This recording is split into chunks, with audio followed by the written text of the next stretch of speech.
Salam dəyərli izləyicilərim. Magen David Azərbaycan qrupunun təşkilatçılığı ilə Azərbaycanda fəaliyyət göstərən Monitoring TV-də Milli Dəyərlər verilişində mən Zeynəb Məmmədli sizləri salamlayıram. Bilirsiniz ki, bizim verilişimizdə Azərbaycan incəsənətinə, Azərbaycan mədəniyyətinə, ümumiyyətlə bizim milli mənəvi dəyərlərə öz xidmətlərini göstərən və bu milli dəyərləri qoruyub saxlayan, gələcək nəsillərə sağlam bir şəkildə ötürmək istəyən insanları dəvət edirik. Bugün də elə bir xanım mənim qonağımdır. Çox gözəl bir xanım, gözəl bir bəstəkar və onun xidmətlərini doğrudan da sayıb bitirməklə olmaz. Çünki o qədər işlərə, o qədər musiqilərə o imza atıbdır ki, mən indi onun adını çəkdikdə o saat biləcəksiniz ki, söhbət kimdən gedir? Bizim Respublikanın əməkdar artisti, gözəl bəstəkarımız, o birisi onun fəxri adlarını mən demirəm, çünki sadalamaqla bitmir. Gövhər Həsənzadədir qonağımız. Gövhər xanım, xoş gəldiniz. Xoş gördük. Təşəkkür edirəm dəvətiniz üçün, təqdimatınız üçün. Düşünürəm ki, inşallah bugünkü verilişimiz bizi dinləyən dəyərli tamaşaçılarımızın dəyərli zamanına layiqli bir veriliş olacaq və yəqin ki, onların zövqünə, onların marağına layiq bir sual-cavab bir verilişi bugün keçər. Bəli, əminəm. Gövhər xanım, ilk sizinlə başlamaq istədiyim mövzu təbii ki, vətən, qələbəmiz və bizim möhtərəm prezidentimiz. Niyə? Çünki bilirsiniz ki, biz hər il may ayında həyatımızın yeni bir baharı başladıqda, daha doğrusu baharında biz ulu öndərimizin doğum gününü qeyd edirik. Bizim millətin xilaskarı, Azərbaycan xalqı üçün tam bir əsrlər boyu Azərbaycan xalqının qəlbində yaşayacaq. Yəni, o sevgi heç bir zaman əskik olmayacaq bir insan. Bizim ulu öndərimiz Heydər Əliyev. Təbii ki, siz də o dövrlərdə işləmişsiniz, yaşınız az olsa da bunu qeyd edim. O dövrlərdə işləmişsiniz və siz Heydər Əliyev hakimiyyətində Azərbaycanda mədəniyyətə, incəsənətə verilən dəyəri, qiyməti görmüsünüz. Biraz bu barədə təəssüratlarınızı almaq istərdim. Çox təşəkkür edirəm. Əlbəttə, bu dönəmdə, bu dövrdə bu dahi insandan bir veriliş boyu danışmaq yetərli olmayacaq və hər kəs də onunla bərabər bir dönəmdə, o dövrdə, Azərbaycanın fəxri olan dövrdə çox şanslı insanlar, kim ki, bu böyük insanın öz can sağlığı vaxtındakı bərabər iş görüblər. Onlara bu insan tərəfindən işlər tapşırılıb, etimad göstərilib. O insanların hər biri mənimlə razılaşar ki, kiçik bir işdə çalışan adam belə o qədər uzun danışa bilər. Nəyə görə? Çünki bu dövr böyük bir məktəb. Böyük bir vətənpərvərlik. Əsl vətənpərvərlik məktəbinin bünövrəsi, düşünürəm 93-cü ildən mənim kimi şanslı gənclərin dönəminə düşən dövr Azərbaycanımızın bugün idarəçiliyində möhtəbər prezidentimizin ulu öndərin davam etdirdiyi siyasət yolunda ən mükəmməl bir bünövrə üzərində biz formalaşmışıq və o bünövrənin kiçik zərrəcikləri olmuşuq. Mən 93-cü ildə indiki Heydər Əliyev adına saray, amma o dövrlərdə Respublika adına saraya birbaşa Azərbaycan Musiqi Akademiyasının böyük sənətkarımız Cövdət Hacıyevin bəstəkarlıq sinifini bitirən kimi təyinatla, Mədəniyyət Nazirliyinin təyinatı ilə mən o saraya bədii rəhbər və quruluşçu rejissor kimi təyin olunmuşam. Bu, düşünürəm məndən başqa heç kəsə nəsib olan bir şans olmayıb. O yaşda. Və artıq onda mən dərk etmirdim. Sadəcə düşünürdüm ki, gördüyüm işlərin davamını, mənə verilən tapşırıqların, filanların davamını mən bu sarayda görməliyəm. Yəni, amma bu möhtəbər, möhtəşəm quruma gəlib düşəndə o səhnənin arxasındakı o ciddi, strateji, rəsmi bir iş arenasında mən həm siyasi, ideoloji baxımdan, Bəli. həm yaradıcılıq baxımdan, həm təşkilatı baxımdan elə bir məktəb keçdim ki, ümumi liderimizin çıxışları, onun üçün hazırlanan, onun səviyyəsində hazırlanan, onun sərəncamı ilə hazırlanan dahilərin yubiley gecələri, həmin o yubiley gecələrində, o konsert proqramlarında, o rəsmi proqramlarda, Yeni Azərbaycan Partiyasının qurultaylarında belə konsert proqramlarından birbaşa təşkilatını üzərimdə daşıya-daşıya və ən əsası Gənclər Nazirliyi ilə Gənclər gününü deməli 96-cı ildə 2 fevral təyin olunandan sonra tam proqram planlarını mən hazırlayıb o məsuliyyəti daşıya-daşıya kiçik bir dövrdə çox böyüdüm. O məktəbi keçmək hər insana nəsib olmayıb. Və inanın ki, o tədbirlərə buradan baxdığım zaman, buradan boylandığım zaman heç o qədər möhtəşəmdir ki, o illərin arxasından yenə bir zirvə kimi görsənir və mən bunu bəlkə də gəncliyimə keçirəm ki, mən anlamamışam, mən hansı məsuliyyətdə kimlərlə çalışmışam. Və bilirsiniz, mən bugün bir Gövhər Həsənzadə bəstəkar kimi şükürlər olsun ki, xalqımız sağ olsun ki, bugün mənim musiqilərimin həm ruhu, həm düşüncəsi, həm zövqü olan xalqımızın nümayəndələri çoxdur. Onlar məni bugün yaradıblar, yaşadırlar. Amma bir Gövhər Həsənzadə təşkilatçı, bir bəzən məsləhətçi, bəzən biraz ümid yeri kimi görürəm, siz bunu daha necə təşkil olunmasını daha düzgün bilərsiniz. Həm də çox güclü bir təşkilatçı mən deyərdim. Yəni, bəli, daha peşəkar kimi bax, o müraciətləri qazandığım bir insan kimi 93-cü ildə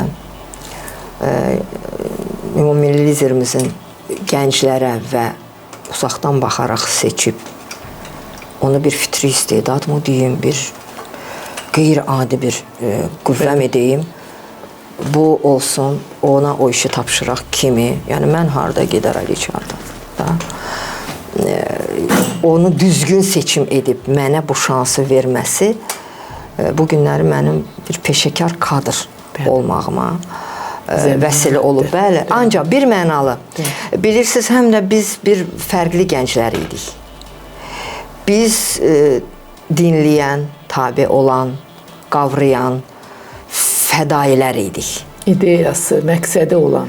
Biz böyüklərimizə güvənən, müdrik insanı durduğu yerdəki heykəlinə baxıb, kim bunu söyləyir, hansı təcrübə sahibi, hansı ağıl sahibi söyləyir, sorğu sualsız icra edərək 10 dəfə dəyişib.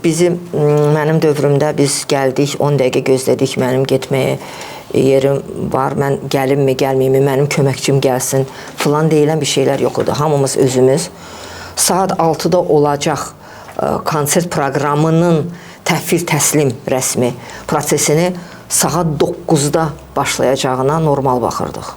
Gecə saat 12-də bir daha dəyişib, səhər saat 8-də hazır formada o proqramanın ssenarisini, musiqilərini dəyişib təhvil verməyə hazır olan bir komanda. Məsuliyyət hissi, Gövhər xanım. Biz belə formalaşmışıq. Dəmir kimi bir məsuliyyət hissi. Şükür ki, biz elə formalaşdıq, bizdən sonraki gələn gənclərə də onu bacardığımız qədər aşıladıq və bu günləri gənclərə həmin dövrdəki kimi ikinci dəfə son 5 ildə ümumiyyətlə gənclərə eyni siyasət aşılanır. Gənclərə yollar açılıb, onlara həvalə olunur və mən hər kəsə deyirəm, sizə verilən səlahiyyətə uymayın. Siz gəncsiz və siz hələ tələbəsiz. Bizə də verilən səlahiyyətə, mənə çox səlahiyyətlər çox gənc yaşlarımda verilib ki, 2000-ci ildə mən Şəhriyar adına Bakı Mədəniyyət Mərkəzinin direktoru təyin olundum. Və yenə də uzun müddət orada işlədiniz. 10 il qədər işlədiniz orada. 10 ilə qədər və demək olar ki, Bakı şəhər mədəniyyətini, tədbirlərini, bazası, bütün açıq konsertlər, xalq konsertlərinin bazası Genə Şəhriyar Mədəniyyət Mərkəzi idi. Bəli, bəli. Orada da davam edirdik. Yəni yenə də ağzı açıq olaraq dinləyirdim, tapşırığımı qavrayırdım, artıq sual vermirdim. Mən belə düşünürəm, mənə belə gəlir, belə olsa daha yaxşı olar. Onlar bizə aid deyildi. Belə olmalıdır. Təklifi verirdik. Xətt çəkilirdisə əgər, o müzakirəyə çıxarılmırdı. Mən bir sözü deyə bilərəm, o qədər şanslı, o qədər Allah tərəfindən sevilən bir bəndəyəm ki, mənim ssenaryuma, mənim proqramalarıma, mənə həvalə olunan işlərin birində də irad almamışam, birində də səhv adım. Mənim ssenarimdə dəyişiklik heç vaxt olunmayıb. Vergülümə belə harda pafosla söz deyilməlidir, aparıcı, kim kimdən sonra çıxmalıdır, hansı mahnını oxumalıdır, hansı geyimdə çıxmalıdır. Rəhbər orqana gedəndə elə də qayıdılırdı, imza ilə icraata verilirdi. Yəni bilmirəm, bu da artıq Allah tərəfindən bəlkə mənə güc-qüvvə gəlirdi. Doğrudur, doğrudur. Göyər xanım, 44 günlük müharibə və bizim dünyaya səs salan qələbəmiz. Təbii ki, bu qələbə bizim bütün həyat tərzimizi, həyata baxışımızı, bizim millətlər arasında duruşumuzu, bizim mahnılarımızın rəngini, səsini, hər zaman deyirəm, cəngimizin də səsini dəyişdi. Bəli. Və bu qələbə təbii ki, Göyər xanımın da yaradıcılığında öz əksini göstərməlidir mütləq. Mütləq. Bu barədə danışaq. Biz hamımız xoşbəxtik. Bəli. Biz bu şərəfli tarixin ən azından şahidləriyik. Biz hər gün dilimizin ucunda, hər duamızda o birinci Qarabağ müharibəsi ilə birinci Qarabağ müharibəsinin törəmələri, onlardan yadigar qalan bir nəslin, gənc nəslin ikinci Qarabağ müharibəsində canlarını bu şərəfə görə, bu qürura görə fəda etmiş şəhidlərimizin hər gün Allah rəhmət eləsin duacısıyıq. Amin, bəli. Və biz ikinci Qarabağ müharibəmizdə biz o şərəfli 44 gündə xalqımızı daha yaxın tanıdıq. Biz həmrəy, dünyanın ən həmrəy xalqı olduğunu, ən məğrur, biz doğrudan da bir yumruq olduğumuzu əzmimizlə, birinci əzmimizlə dünyaya göstərdik. Qələbəmiz oldu. Hər kəs bizdən çəkindi. Mən xarici səfərlərdə, rəsmi səfərlərdə çox oluram və bizdən biraz çəkinirlər. Siz deyir, siz çox məğrur xalqsınız, siz birsiniz. Siz birdən birləşirsiniz və o birləşməni heç nə, o əzm olan bir yumruğu heç kəs əzə bilməz, ayıra bilməz. Əlbəttə, mənim üçün şərəfdir ki, müharibə deməzdim, torpaqlarımızın azadlıq, haqlı savaşımız. Bəli, azadlığı uğrunda gedən haqlı savaşımızın ilk günlərində Hulusi Akar, Türkiyənin o zamanlar hərbi naziri, bəli, Azərbaycana şərəflə təşrif buyurdu və ilk iclasda, toplantıda belə bir ifadə söylədi ki, Azərbaycan yalnız deyil. Bu bir deviz oldu, bu bir kitaba çevrildi. Toplantı bitən kimi əlbəttə ki, yenə şərəfli bir etimad tapşırıq. Toplantı bitib, toplantıdan çıxan kimi zəng oldu mənə və deyildi ki, bu dəqiqə belə bir gözəl bir toplantıdan çıxdıq, hərbi toplantıdan çıxdıq və belə bir təklif oldu ki, bu deviz musiqi kimi, bir marş kimi həsr olunsun, bir aparıcı musiqi, təbliğ musiqisi kimi. İlk dəfə idi ki, biraz belə təlaşa düşdüm, bir yaradıcı insan ki, mənə heç vaxt problem olmayıb, yəni mənim sənətim musiqi yazmaqda, amma necə bir şey olmalıdır ki, bu Abdullah Qurbaninin sözlərinə bu musiqi tezliklə yarandı, yaratdıq, yazdıq. Yaşar Baxış həmən bizim musiqiçilərlə, Samir Əsədov, hər kəs toplandı və biz bu musiqini yazdıq. Mübariz Tağıyevin ifasında inanırsınız, savaş gedir, biz nə cür hisslər yaşayırıq və bu musiqini yazırıq. Azərbaycan yalnız deyil, nə gözəl ki, türk doğulmuşuq filan, belə bir kəlmələrlə yazdıq, təhvil verdik. Mənim 6 il hələ Qarabağ yarası yaşadığımız dövrdə, o ağrısını yaşadığımız dövrdə 6 il bir mahnım çox populyar olan bir hərbi verilişin başlığı kimi gedirdi.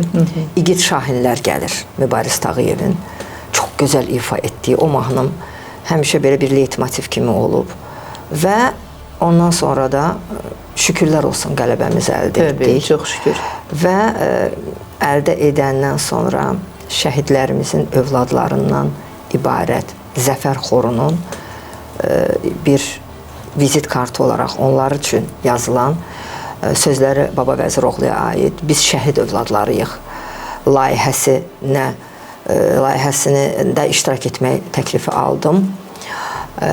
Türk şəhidlərimizlə, Türkiyənin şəhid övladları ilə Azərbaycanımızın şəhid övladlarından birləşdirilmiş bir xorun ifası üçün nəzərdə tutuldu. Həm Türkiyədə yazıldı, o uşaqlar oxudu. Həm Azərbaycanda oxundu. İndi inşallah onun klipini hazırlaşdıq. Heydər Əliyev sarayında da bir prezentasiyasını təqdim etdik. Bax, vətənə qulluğumuz davam edir. Çox gözəl. Sizin ümumiyyətlə həyat yolunuza baxdıqda mən bəzən təəccüblənirəm. Çünki o qədər sizin fəaliyyətiniz olubdu. Siz bəstəkarlıqdan, sizin əsərləriniz, onu qeyd edim ki, 50-dən çox böyük əsərləriniz var sizin. Çoxdur. Bəli. Bəlkə də, çoxdur. Mahnılarınızı heç demirəm və sizin mahnılarınızla bir çox müğənnilər məşhurlaşıblar. Bir çox müğənnilər artıq seçilib sayılan müğənnilərdən olublar. Məhz sizin mahnılarınızla. Mən onların adını çəkmək istəmirəm. Söhbəti biraz başqa tərəfə bugün yönətmək istəyirəm artıq. Sizin sadəcə olaraq Azərbaycan müğənniləri ilə deyil, xarici müğənnilərlə də sizin işbirliyiniz olubdu. Bunu tamaşaçılar bəlkə də çoxları bilmirlər. Bəli. Sizin, bax, mən öz müğənnilərimizdən başlamaq istəyirəm. Sizin xidmətiniz onların, necə deyim, həyatlarını dəyişibdir, sizin mahnılarınız. Onlar sizə həyatları boyu, yəni bu yaradıcılıqları boyu heç o minnətdarlıqlarını bildirirlərmi Göyər xanım? Biraz başqa mövzu oldu, artıq dəyişdim, amma artıq yeri gəlir, bəli. Yəni artıq gəlmişəm buradayam. Yəni, insanlar axı biraz deyirik nankör olurlar. Biraz yox. Çox. İnsanlar, nankör insan nankördür. Bəli. Naşükürdür. Bu xoşa gəlməyən ifadələrdir, amma bu həyatın həqiqətidir. Və mən burada oturmuşam, bəli, biz xoş günlərimizi bölüşürük, vətənə xidmətdən danışırıq. Mən, amma insanlar, mən buradayamsa, əgər əlbəttə bu suallar da onlar üçün. Və bizim borcumuzdur, tamaşaçımızın ürəyindən keçən fikirləri bacardığımız qədər onlara etiraf edək.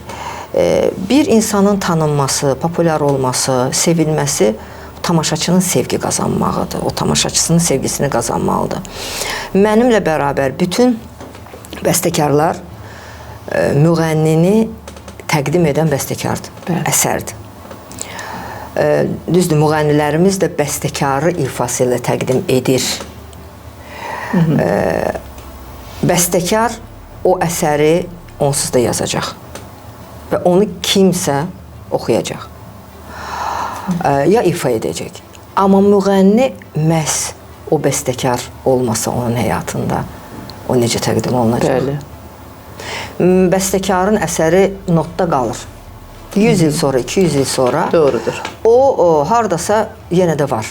Rəsm kimi, heykəltaraşlıq kimi. Bir əsər kimi qalır orada. O qalır.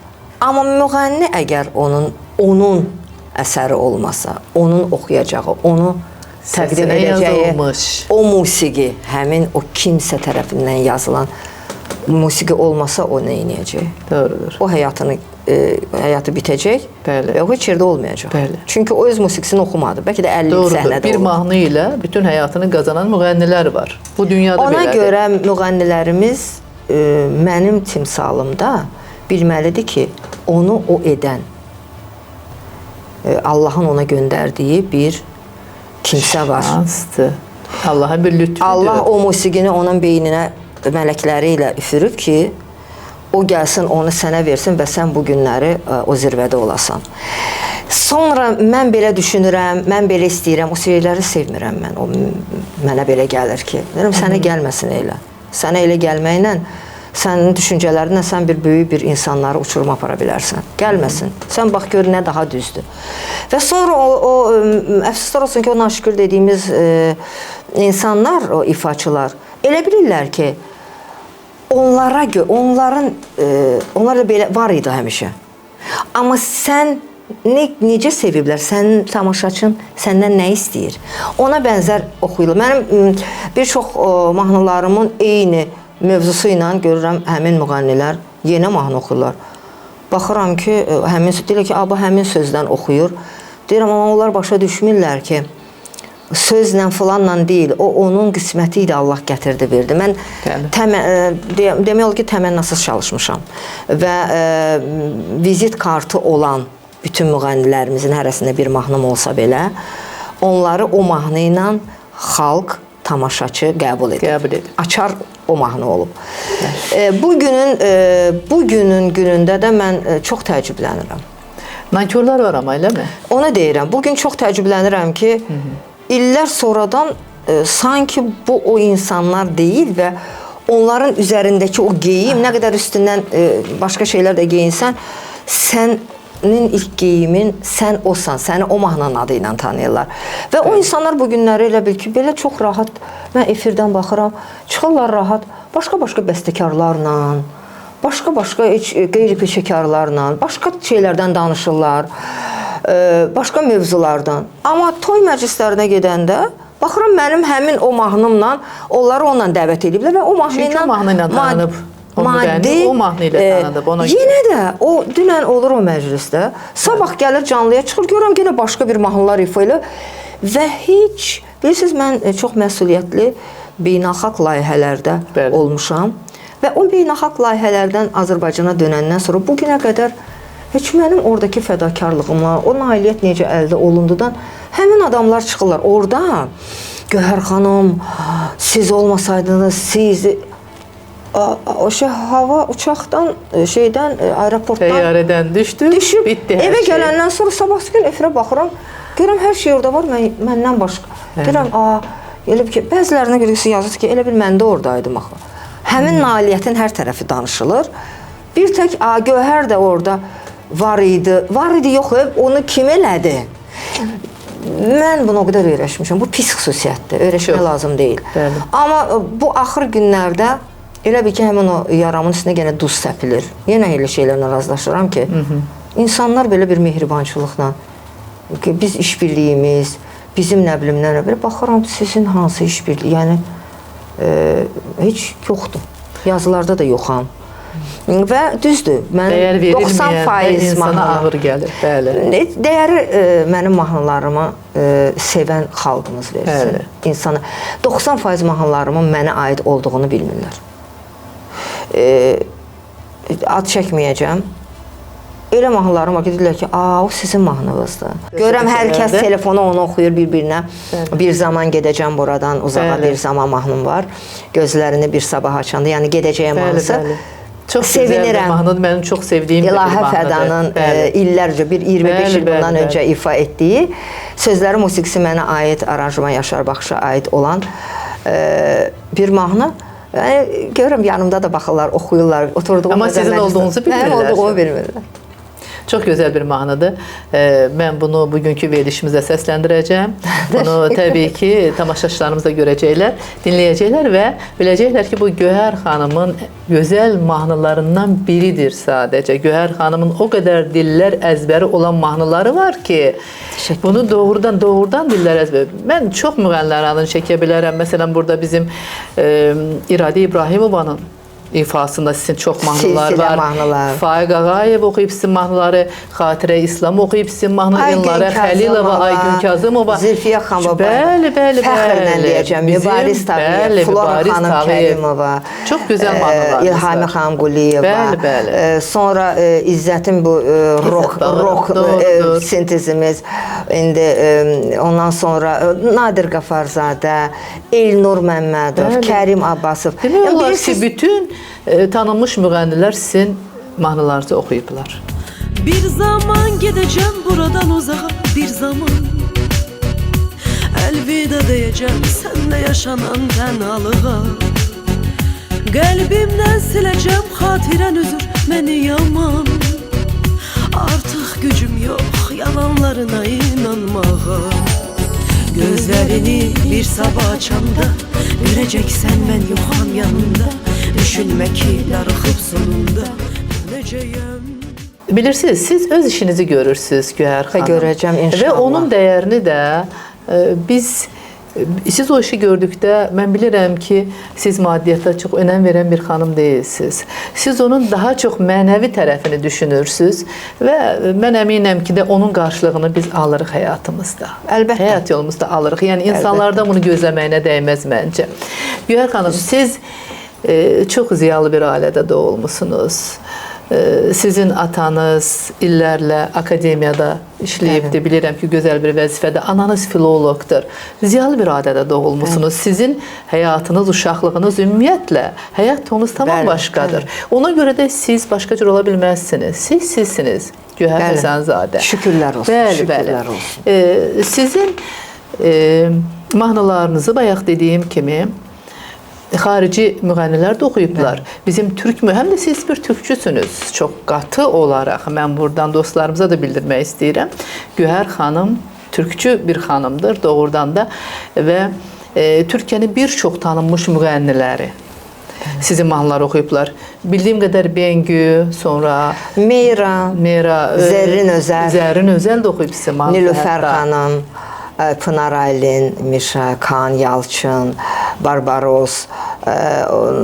Bilsiz 22 mahnım ifa olunub bu günə qədər. Gözəl, bəli. Mustafa Cəcəlinin işbirliyimiz olub. Yəni mən yenə deyirəm, mənə Allah tərəfindən verilən şansların, xoşbəxtliklərin mənim üçün yetərdi ki, o uğurları ən gənc yaşlarımdan o mənəvi mən o qədər almışam, o deyərdim ki, o üstün mənəviyyatı. Bəli. Və ona görə başqa şeylər biraz kompensasiya edirəm ki, hər şey bir insanda olmur.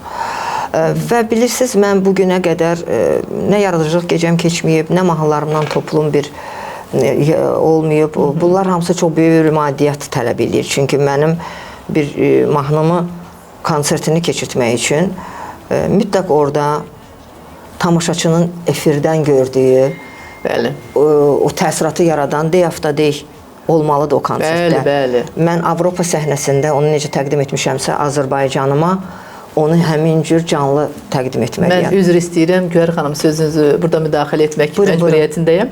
Mən tamaşaçılara o barədə danışmaq istəyirdim. Bilirsiniz ki, Avroviziya yarışması dəfələrlə, yəni Azərbaycana nümayəndələr olubdu Avroviziya yarışmasında, amma bizim hamımızın beyninə sadəcə olaraq biri yazılıb qaldı.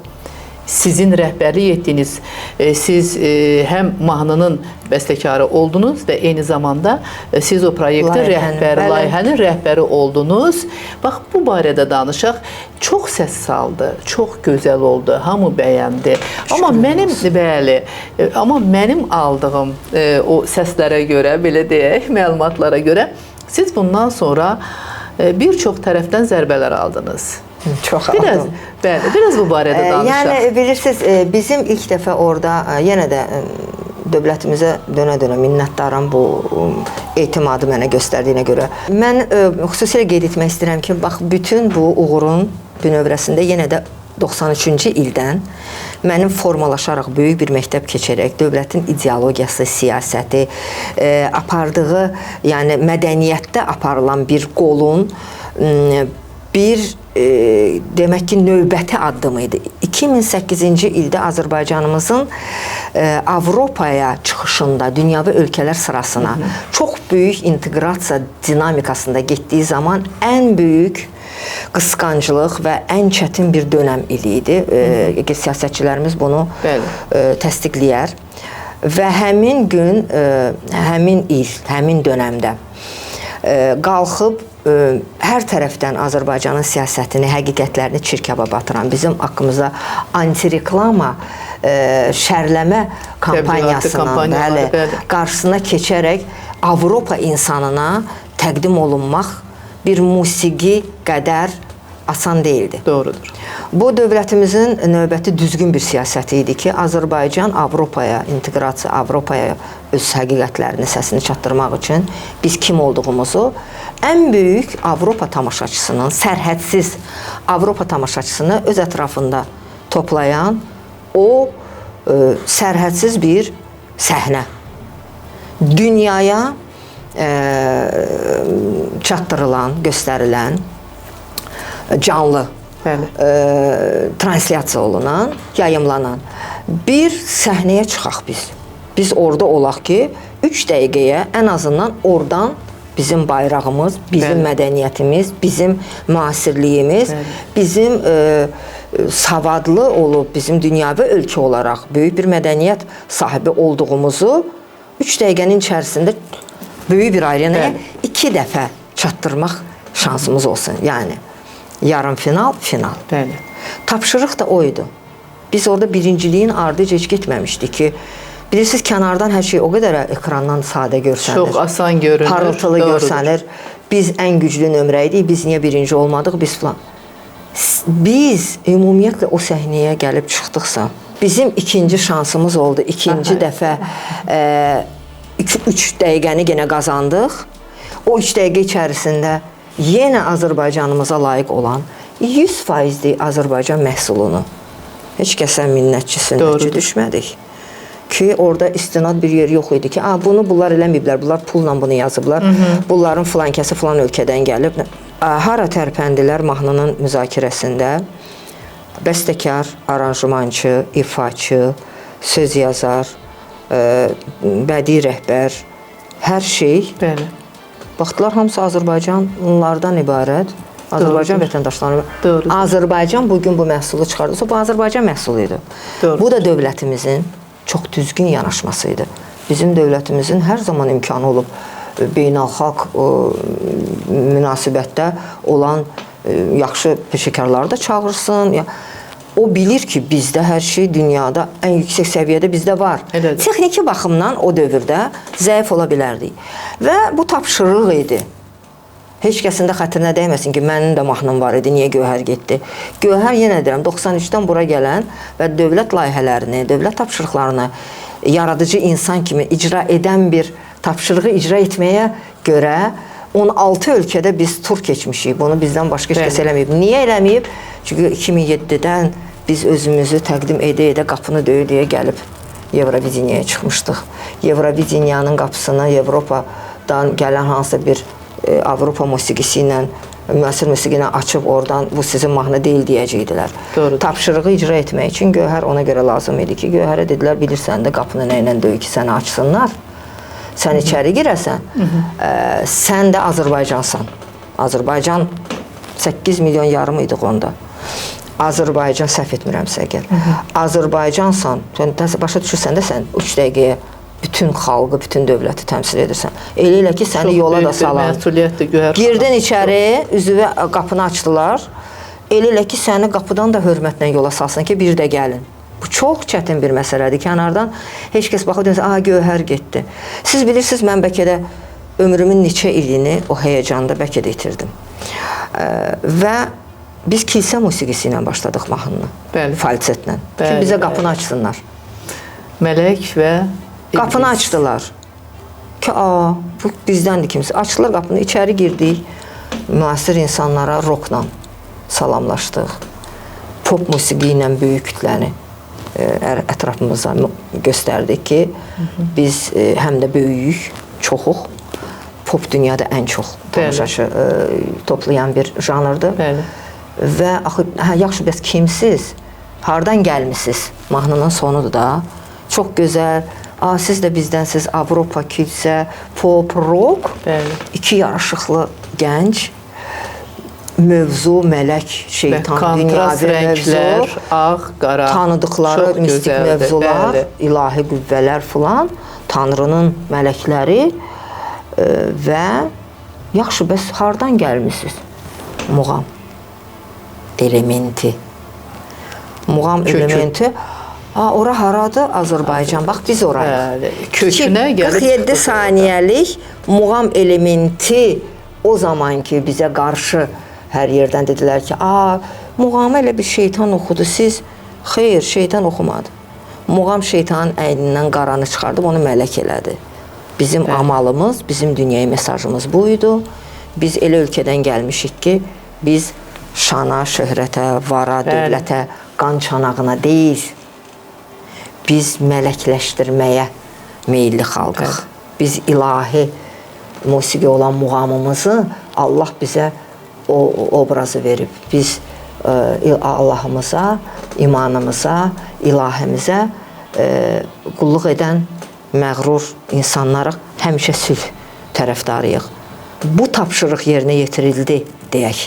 Bəli. Mən növbəti dövlətimizin apardığı düzgün siyasətin incəsənət formatında olan tapşırığımı böyük bir heyətlə Azərbaycanımızdan olan bütün dövlət strukturlarının mənəvi dəstəyi ilə, xalqımızın həmrəyliyi ilə biz o uşaqlarla o səhnəyə Quran altından çıxardıb, altından keçidib çıxardıb, xalqımız üçün oxuyun, gedək evimizə. Türkvision 2013-cü ildə ilk Türkvision yarışmasına yenə tapşırıqla yola salındım. 26 ölkə arasında birinciyi əldə etdik. Yenə də mənim sözlərim, musiqisi mənə aid. Fərid Həsənovun ifa etdiyi Yaşa mahnısı ilə birinciliyi əldə edib vətənimizə döndük. Çox orada həm də Elnurla Samirin də yəni ifasını dəyərləndirməliyik. Çox gözəl ifa etmişdilər. Layihə söz ola bilməzdi. Onlar bir Dəlisov olmasaydılar. Çox gözəl ifa idi. Gənclikləri, onların Dəlisov olmaqları və sona qədər anlamırdılar ki, biz hansı səhnəyi, hansı məsuliyyətlə çıxırıq. Bilirsiniz, ciddi profesional ifaçı olsa da bəlkə də büdrüyərdi, səhnədə özünü itirərdi. Bax, onların elə o xaos kimi gedirik, ara gedirik, niyə gedirik bu ölkədən o ölkəyə, o ölkəyə. Bax, o mənə yardımcı oldu ki, biz heç belə bir belə şeylə getdik. Adrenalin. Və qayıtdıq. Yəni orada ciddi adam, Dəlisov olmayan adam o səhnədə. Doğrudur, çox doğrudur, çox gözəldir. Gövhər xanım, həyatınız boyu ümumiyyətlə mən bilirəm ki, çox zərbələr almısınız. Hər tərəfli.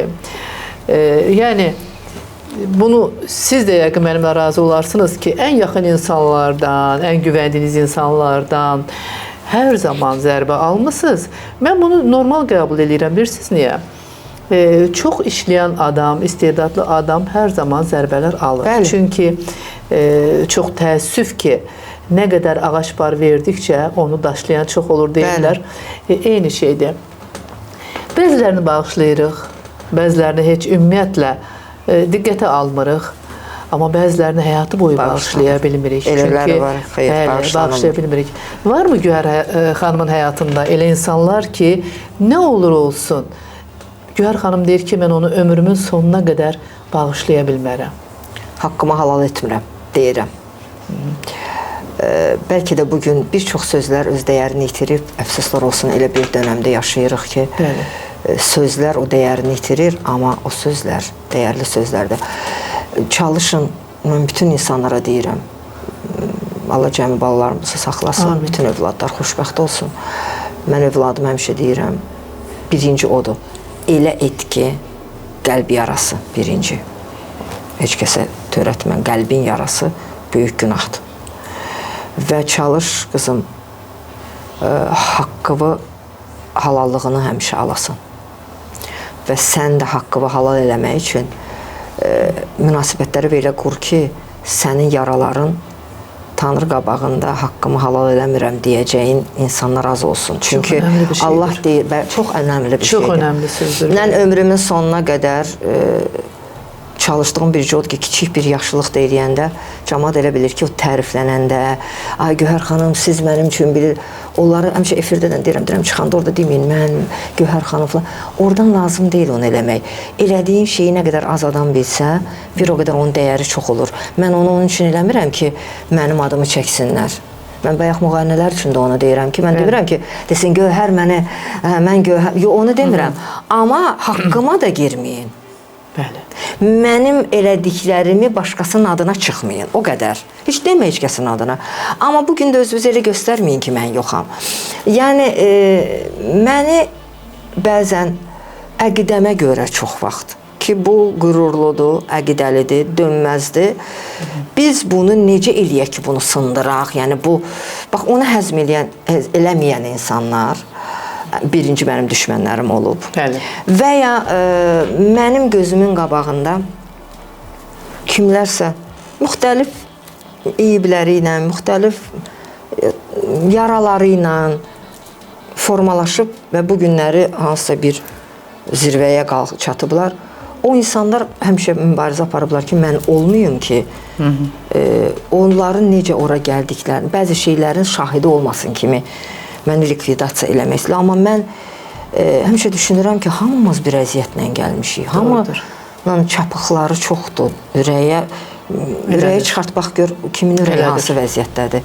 Vallah, sizin bugün həsəd apardığınız parıltısından göz qamaşdırıcı kim olur olsun, siz birlə onun o görüntüsünü kənara çəkib bir onun daxilinə girsəz, qorxarsınız bəlkə deyərsiniz. Ay aman, burada nələr, nə tufanlar. Bu dünyada nə xoşbəxt insan yoxdur, xoşbəxt anlar var, xoşbəxt şükürlü dönəm var ki, şükür, bundan betər də ola bilərdi, deyiləm. Amma mübarizə, ən böyük savaşın içində, xeyir, şərin, imtihanların içərisində yaşayırıq. Biz necə burada rahat nəyisə əldə edə bilərik? Mənim əfsuslar olsun, o qədər Allaha bağlı insan olaraq, amma haqqımı halal etmirəm. Və ay Allah, canımı alanda, kəşki o vaxtacan bunları bağışlayayım ki, sənin hüzuruna lap təmiz, amma lap təmiz də gəlsəm, ya peyğəmbər olmalıyam, ya mələk. Mən amma insanam, mən də kirliyəm. Amma mən düşünmürəm ki, mən nə vaxtsa son nəfəsimdə filan kəsləri bağışladım deyəcəm. Yəni, günahsız bir... Nə qədər insanın ruhunu yandırırlarsa, insanlar, elə bir yandırırlar ki, bağışlaya bilmirsən. Mən sizi gözəl başa düşürəm. Məlhəm filan olmur. Zaman hər şeyi sağaltmır. Yəni, haqsızlıq heç vaxt bağışlanılmır. Haqsız olmayın. Heç nə göründüyü kimi deyil. Heç nə deyildiyi kimi deyil. Özünüz nəyi ki, tam, hər zaman deyirəm, bir prizmadan baxdığınız yerdən qərar verməyin. Çalışın, o qarşı tərəfə də keçin, bir oradan da baxın. Sonra qərar verin. O prizmadan özünüzə də baxmağa bacarın. Heç kəsi qurban verməyin. O, bəlkə də kimsə qurbanı olaraq məhv olur, amma siz onun həyatını məhv edirsiniz. Doğrudur. O insanı, talihini məhv edirsiniz. Bəs o insan ömrü boyu axı sizin bir dənə səhvinizdən, bir dənə egonuzdan, bir dənə qeyri-insani paxıllığınızdan o insan məhv olur. Bəli, həyatın doğrudur. Çox sizin fikirlərinizə razıyam. Gövhər xanım, mən sizə çox təşəkkür edirəm bu səmimi söhbətə görə. Mən sizin səmiyyətinizə də çox inanıram. Çünki siz onu tamaşaçıya çatdıra bilirsiniz. Hər mikrofon qarşısında bu etiraflar olmur. Mən bilirəm ki, sizin verilişin tamaşaçıları çox dəyərli, çox bizdən biridirlər. Və mən bizim üçün danışdım bunu. Təbii ki. Əgər kiminsə yaralarına toxunduq, kiminsə xatirələrə aparaq, biraz nəsə, amma bəzən dərdləşmək də lazımdır. Bəzən dərdləşmək də lazımdır. Dərd olmasın. Doğrudur. Dünyamızı, xalqımızı, vətənimizi sülh, əmin-amanlıq içində görək. Amin. Allah hamımıza can sağlığı qismət eləsin və hər kəsə Allah yazdığı talihi layiqincə yaşamağa qismət eləsin ki, yaş irəlilədikcə o içindəki gözəllik, nur üzünə vursun. Gövhər xanım kimi. Təşəkkür ederim. Sizi illər öncə görmüşdüm. İndi ondan da gözəlsiniz. Təşəkkür ederim. Şükür. İnşallah gözəl bundan sonra çox istərdim ki, yenə sizi illər sonra yenə görüm. Yenə bundan da gözəl görüm. İnşallah. Allah nəsib qismət eləsin. Amin. Çox təşəkkür ederim. Siz sağ olun, var olun. Əziz tamaşaçılar, gördüyünüz kimi bugünkü qonağım bizim gözəl bəstəkarımız, Azərbaycan Bəstəkarlar İttifaqının üzvü və çox gözəl işlərə imza atmış gözəl bir xanım Gövhər Həsənzadə idi. Sizinlə sağollaşıram. Sağ olun, salamat qalın. Gələn görüşlərə qədər ümid edirəm ki, verilişimiz ürəyinizcə oldu. Sağ olun.